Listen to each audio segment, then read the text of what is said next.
Hello friend, এএমসিসিতে সকলকে স্বাগত। আজ আমরা ক্লাস 9-এর অর্থাৎ নবম শ্রেণীর প্রথম অধ্যায় ফরাসি বিপ্লবের বিভিন্ন দিক, সেই দিক সম্পর্কে আলোচনা করব। তো এর আগে আমি অলরেডি ফরাসি বিপ্লবের কারণ, ফরাসি বিপ্লবে ব্যক্তি নাগরিকের অধিকার, ফরাসি বিপ্লবের টেনিস কোর্টের শপথ, এই যে 4 নাম্বার 8 নাম্বারের যে কোশ্চেনগুলো রয়েছে সেগুলো বলে দিয়েছি। আজকে এই অধ্যায়ের সবথেকে আরেকটি গুরুত্বপূর্ণ প্রশ্ন হচ্ছে ফরাসি বিপ্লবে দার্শনিকরা কী ভূমিকা পালন করেছিল। অর্থাৎ ফরাসি বিপ্লব যে শুধুমাত্র সামাজিক, রাজনৈতিক, অর্থনৈতিক কারণই ছিল তা কিন্তু নয়। এর একটা পরোক্ষ বা প্রত্যক্ষ কারণ হিসাবে আমরা জানতে পারি যে ফরাসি বিপ্লবের পিছনে কিন্তু দার্শনিকদের একটা বিশেষ ভূমিকা বা অবদান পাওয়া গেছে। তো যাই হোক, আমি এবার ফরাসি বিপ্লবের দার্শনিকদের অবদান সম্পর্কে আলোচনা করি। 1789 খ্রিস্টাব্দ এমন একটা সময়, যে সময় ফ্রান্সে মধ্যবিত্ত শিক্ষিত ভদ্রলোক পরিমাণ বেড়ে গিয়েছিল। তাই এই সময়টাকে অর্থাৎ অষ্টাদশ শতাব্দীকে ফ্রান্সকে জ্ঞানদীপ্তের যুগ হিসাবে অনেক সময় অভিহিত করা হয়।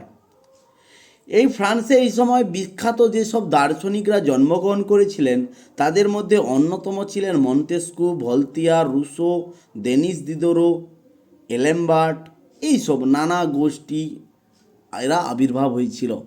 এদের যে মতামত, এদের যে বক্তব্য একটা সময় সাধারণ মানুষ থেকে শিক্ষিত মানুষ পর্যন্ত এমনইভাবে প্রচারিত হয়েছিল এদের ভাবধারা, যা ফরাসি বিপ্লবটাকে ঘটাতে সক্ষম করে তুলেছিল।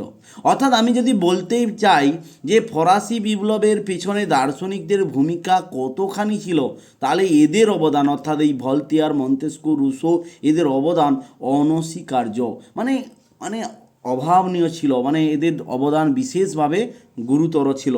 তো সর্বপ্রথম এখানে কোশ্চিন হচ্ছে ফরাসি বিপ্লবে দার্শনিকদের ভূমিকা বা ফরাসি বিপ্লবে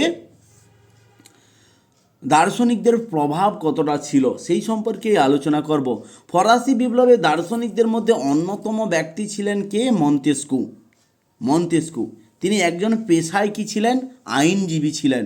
তিনি একজন পেশায় আইনজীবী ছিলেন, সবাই মনে রাখবে, তিনি একজন পেশায় আইনজীবী ছিলেন।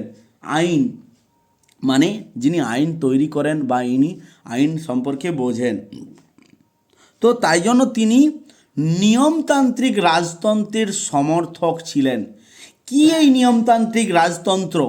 আগে জানো এগুলো কি। এই নিয়মতান্ত্রিক রাজতন্ত্র, নিয়মতান্ত্রিক রাজতন্ত্র হচ্ছে যেখানে রাজা বা রানী উত্তরাধিকারী সূত্রে বা বংশ পরম্পরায় রাষ্ট্রপ্রধান হবেন। হ্যাঁ, হবেন, এরা বংশ পরায় রাষ্ট্রপ্রধান হবেন, কিন্তু কিন্তু এদের ক্ষমতা থাকবে সীমিত। অর্থাৎ আমাদের যা রাষ্ট্রপতির ভূমিকা পালন করে, যেভাবে রাষ্ট্রপতি যা নামমাত্র শাসক, প্রধানমন্ত্রী সমস্ত ক্ষমতার অধিকারী, ঠিক তেমনি এখানে নিয়মতান্ত্রিক রাজতন্ত্র ব্যবস্থায় রাজা বা রানী এদের ভূমিকা খুবই সীমিত। তাহলে ক্ষমতা তাহলে কার কাছে রয়েছে? ক্ষমতা থাকবে সাধারণ মানুষের কাছে। রাষ্ট্রের প্রকৃত শাসন ক্ষমতা জনগণের কাছেই থাকবে। একেই বলা হয় নিয়মতান্ত্রিক রাজতন্ত্র। এবার আসি, ইনি আরও একটা বিষয়ের প্রবর্তকও ছিলেন, ক্ষমতা স্বতন্ত্রকরণ নীতির প্রবর্তক।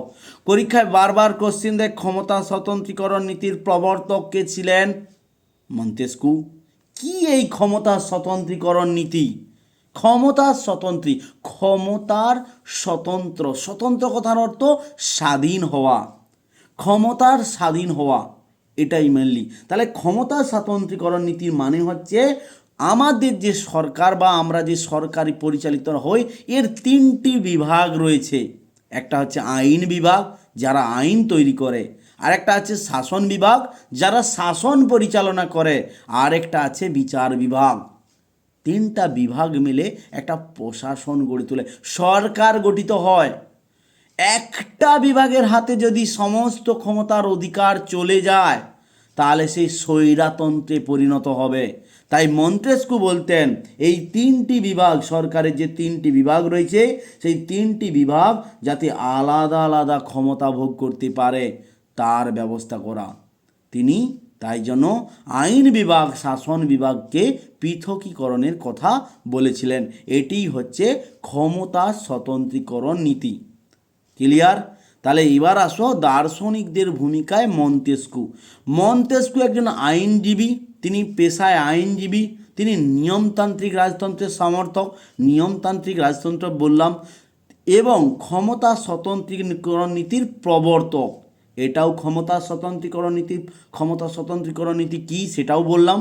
এবার তাহলে কি তিনি নিয়মতান্ত্রিক সমর্থক এবং তার বিখ্যাত তিনি ক্ষমতা স্বতন্ত্রীকরণ নীতি প্রবর্তন করেছিলেন। এছাড়াও তিনি তার দ্য স্পিরিট অব লজ এই গ্রন্থটিতে রাজা যে দৈব সত্তা প্রাচীনকাল থেকে যে প্রবর্তন করে আসা হয়েছিল, যে রাজা নাকি দৈব সত্তার অধিকারী, তিনি এর বিরোধিতা করেছিলেন। এছাড়াও কি তিনি, আমি একটু আগে বললাম যে তিনি হচ্ছে আইন শাসন বিভাগের পৃথকীকরণ চেয়েছিলেন। তার কারণ হচ্ছে এটাই যে তিনি চাইতেন যে প্রত্যেকটি বিভাগ যাতে আলাদা আলাদা করে ক্ষমতা ভোগ করে।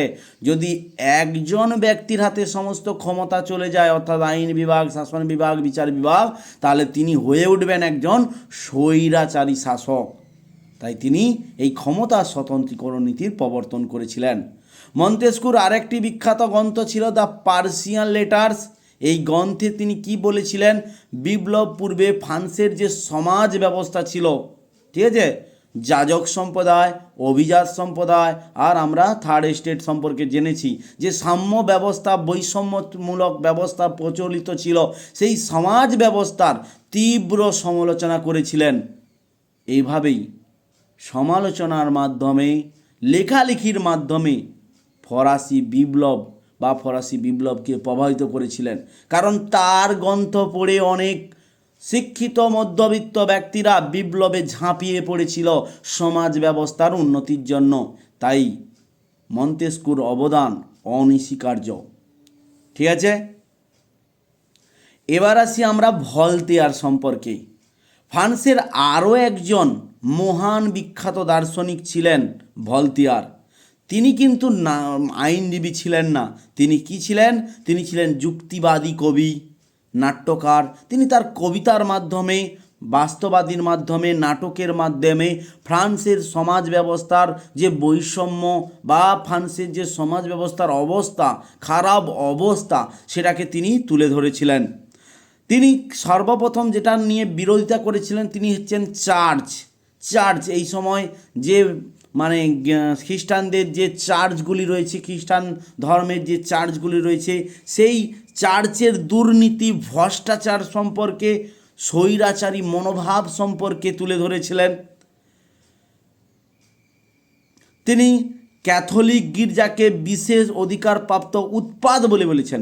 অর্থাৎ গির্জা, এই সময় যে খ্রিস্টান মন্দিরগুলি ছিল বা মন্দিরগুলি যে, অর্থাৎ খ্রিস্ট ধর্ম প্রচারের জন্য যে মন্দিরগুলি তৈরি করা হয়েছিল যীশু খ্রিস্টকে কেন্দ্র করে, সেই তাদের যে ক্যাথলিক চার্চ ছিল, তাদের যে ভ্রষ্টাচার, দুর্নীতি, সেগুলির বিরুদ্ধে রুখে দাঁড়িয়েছিলেন। ভলতারের দুটি বিখ্যাত গ্রন্থ নাম সবাই মনে রেখে দেবে পরীক্ষায় পড়ে, কাঁদিদ ও লেতর দ্য ফিলোজফিক। এই দুটি গ্রন্থ, এই গ্রন্থ দুটিতে মূলত সেই সময়ের রাজনীতি আর হচ্ছে বলা যায় যে ওই ধর্মীয় যে কুসংস্কার ছিল বা চার্চরা যেভাবে সমাজ ব্যবস্থার কুসংস্কারগুলোকে বাড়িয়ে তুলেছিল, দুর্নীতিকে যেভাবে প্রশ্রয় দিয়েছিল চার্চগুলো, সেই তার বিরুদ্ধে এই কাঁদিদ ও লেতর ফিলোজফি বইটি প্রকাশিত করেছিল।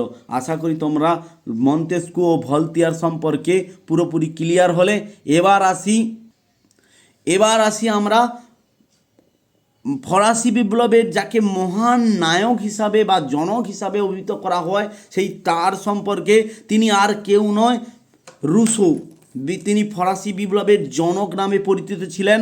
তারই হাত ধরে ফ্রান্সের সমাজ ব্যবস্থার একটা নতুন দিক প্রজ্বলিত হয়েছিল, অর্থাৎ নতুন দিক উদ্ঘাটিত হয়েছিল।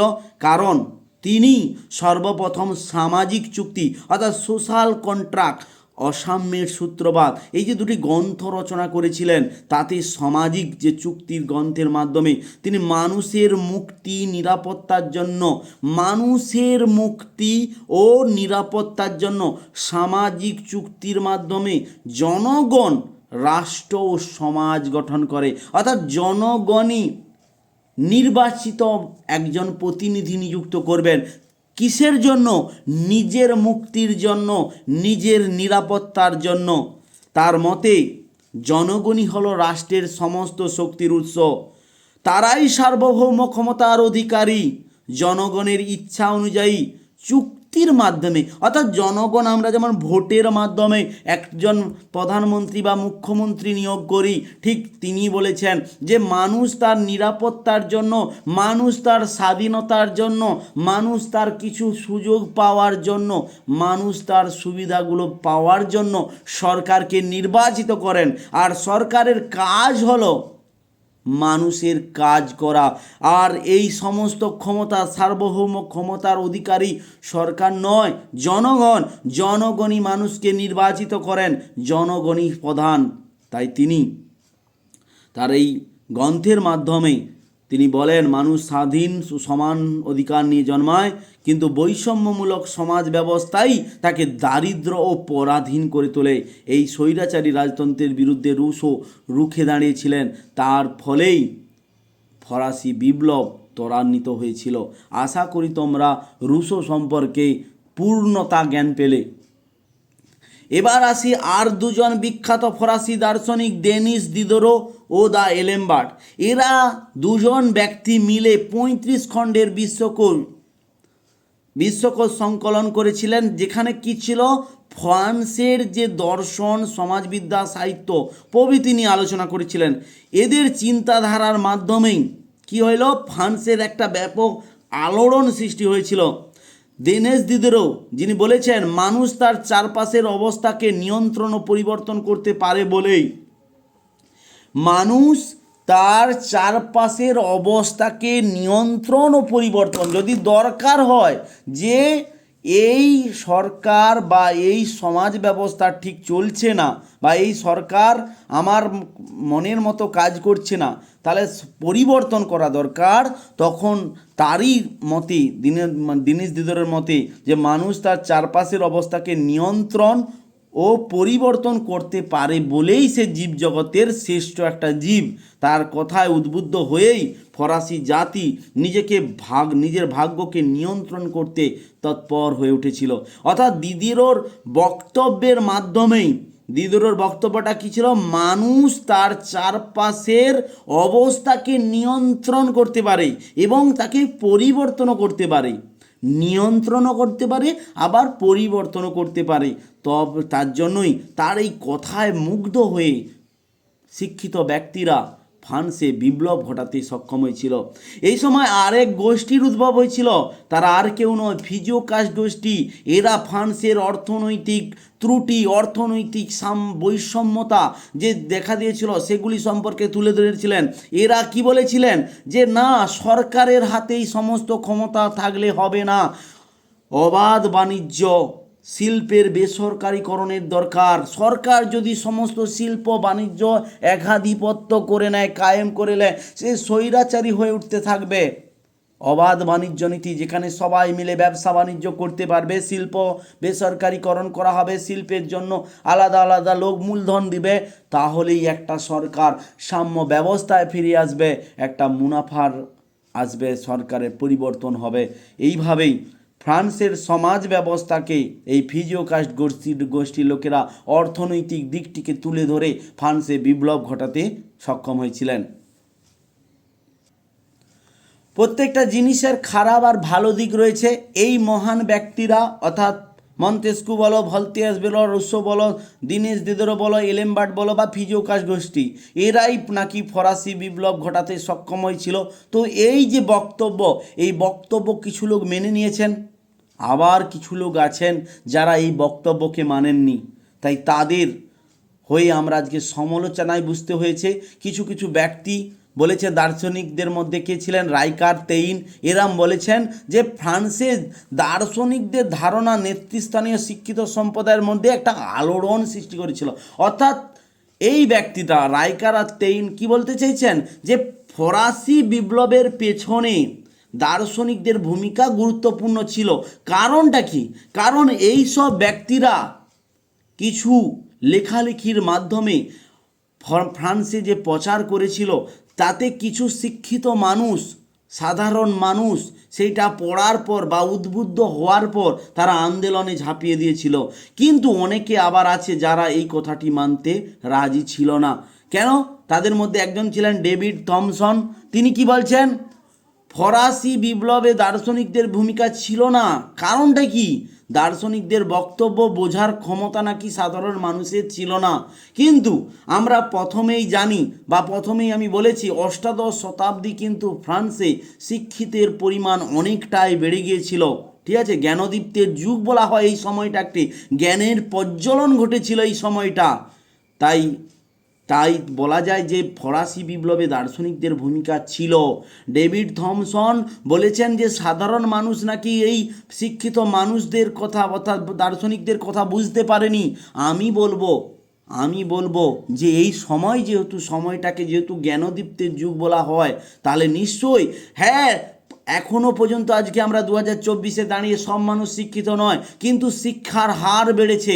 সেই জায়গা থেকে ফরাসি বিপ্লব ঘটার ক্ষেত্রে দার্শনিকদের যে অবদান অনস্বীকার্য, সেটাকে আমরা স্বীকার করতে বাধ্য। আশা করি তোমরা আজকে ফরাসি বিপ্লবে দার্শনিকদের ভূমিকা এবং তাদের মূল্যায়ন সম্পর্কে আমি যেভাবে নিবন্ধ করে বললাম, আশা করি তোমরা ভালোভাবে বুঝতে পেরেছ। থ্যাংক ইউ, ধন্যবাদ। এএমসিসিতে থাকার জন্য সবাইকে ধন্যবাদ আবার জানাচ্ছি। তোমরা প্রত্যেকটা জিনিস ভালো করে শুনো, মন দিয়ে শুনো। যা কিছু বুঝতে পারবে না আবার কমেন্ট করে বলো, আবার বলা হবে। ঠিক আছে, ক্লিয়ার? Thank you.